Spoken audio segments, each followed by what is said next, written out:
Bunga melo di atas bara, dijadikan hiasan si gadis perawan. Assalamualaikum pembuka bicara, salam nilam tanda kemesraan. Sebelum saya memulakan lisensi buku, izinkan saya memperkenalkan diri. Nama saya Tengku Aimi Halili binti Tengku Azrin Shah. Saya belajar di SK Muhammad Jabadong, Raut Pahang dan merupakan pelajar tahun 5. Kod sekolah CBA 6008. Saya anak kedua daripada 4 orang adik-beradik. Di sekolah, saya menggalas tanggungjawab sebagai pengawal sekolah. Saya juga memegang jawatan sebagai penolong bendahari dalam persatuan kesenian dan kebudayaan. Dalam unit bola uniform Puteri Islam dan permainan bola jaring pula sebagai ahli jawatan kuasa. Atas dorongan ibu bapa dan guru, walaupun ketika itu sesi persekolahan atas talian, saya telah menyertai pertandingan sejak tahap 1 lagi. Saya pernah menyertai pertandingan bercerita bahasa Melayu peringkat daerah pada tahun 2021. Saya juga pernah menyertai pertandingan penulisan kreatif MBM MBI peringkat kebangsaan pada tahun 2022. Pada tahun ini pula, saya menyertai pertandingan mendeklamasikan sajak peringkat daerah dan Detusbel peringkat daerah. Pertandingan peringkat sekolah pula ialah Merdeka Video Challenge, pertandingan Dai Cilik Merdeka dan Karaoke Merdeka. Itu sahaja mengenai diri saya. Buku laksana lautan ilmu, dasarnya penuh mutiara berharga. Setiap buku mempunyai keistimewaannya. Di hadapan saya terdapat 5 buah buku. Antaranya Mangsa Cinta, Aku Berdosa, Derita Cantik, Taubat Si Pembuli dan Basikal Lajak. Saya memilih untuk meresensi buku yang bertajuk Taubat Si Pembuli. Pengarangnya bernama Aman Wan. Buku ini mempunyai 110 helaian muka surat dan diterbitkan pada tahun 2019 oleh penerbit Blank Book. Harga buku ini ialah RM12.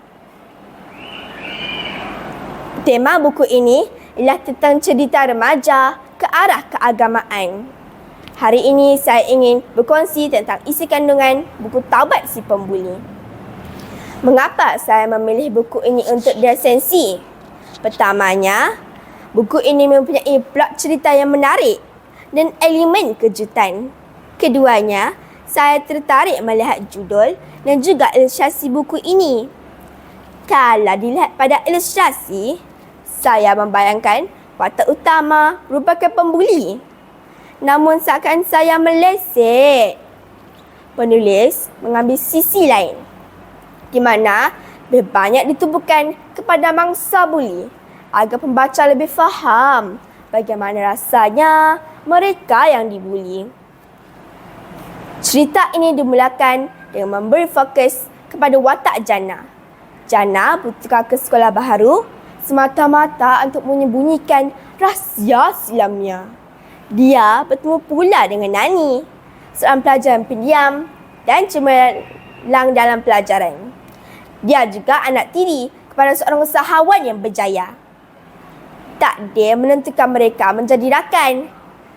Setelah Nani diminta oleh guru membantu Jannah dalam mata pelajaran matematik. Semasa sesi pembelajaran inilah temukan sedikit demi sedikit kisah lara Nani.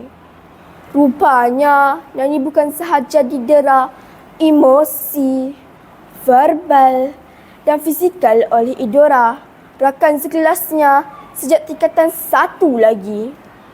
Malahan lebih menyayat hati, dia juga didera oleh ayah tirinya yang menginginkan kesempurnaan di dalam pelajaran. Teruk dan dipukul dan disebat oleh ayah tirinya hingga lebam badannya jika keputusan peperiksaannya tidak cemerlang. Semasa sedang belajar bersama itulah, Jannah dapat melihat kesedihan Nani. Terpadam mentor bertukar menjadi sahabat setelah Jannah mengajak Nani ke funfair. Dia telah diberikan 2 tiket percuma oleh ibunya ke sebuah funfair yang berdekatan sekolahnya.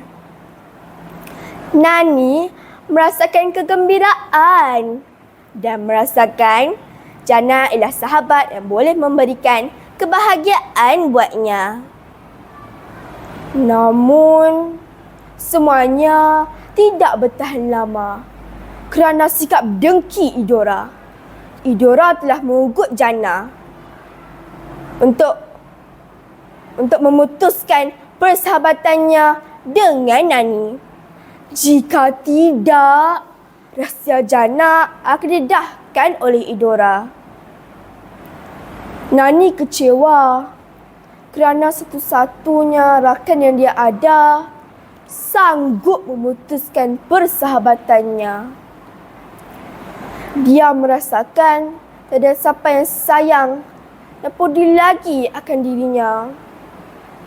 Akhirnya, dia mengambil jalan untuk membunuh diri. Saya dapat rasakan penderitaan Nani disebat oleh ayahnya. Saya juga rasa geram dengan sikap Idora yang suka menganiayai orang lain. Namun, Idora mendapat balasannya.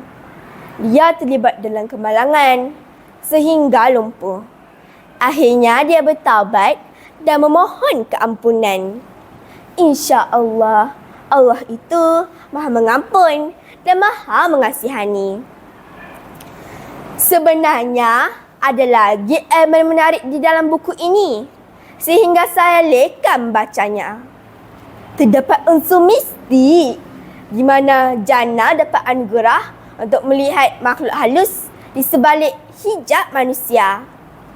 Dia dapat melihat makhluk halus yang menari di belakang Nani setiap kali Nani dalam kedukaan. Makhluk halus itu digambarkan sebagai syaitan yang cuba menggoda Nani melakukan kemungkaran. Disebabkan keistimewaan ini jugalah yang menyebabkan Jannah diejek dan dibuli di sekolah lamanya. Rakan-rakannya di sekolah lama fikir yang dialah penyebab ayahnya meninggal dunia. Penulis telah memberikan pengajaran dan peringatan di dalam bukunya. Antaranya, atasilah segala jenis buli dengan meminta bantuan orang lebih dewasa dan berdoa. Kerana doa orang teraniaya insya-Allah termakbul. Penulis juga telah memberikan tips serta tazkirah yang sangat membuka minda. Antaranya, tazkirah yang paling saya sukai ialah di muka surat 37. Amalan yang dicintai Allah ialah membuat Muslim lain bahagia dengan membantu, meringankan kesusahan orang lain dan membayar hutangnya.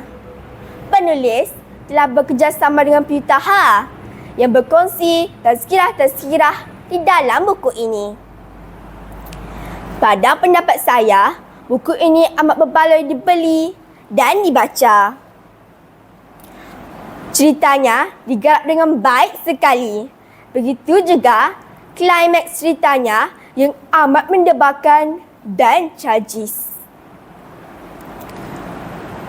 Buku ini diakhiri dengan kesedihan. Mungkin penulis ingin pembaca sedar akan akibat dibuli dan didera. Jika kita dibuli, kita jangan pendamkan.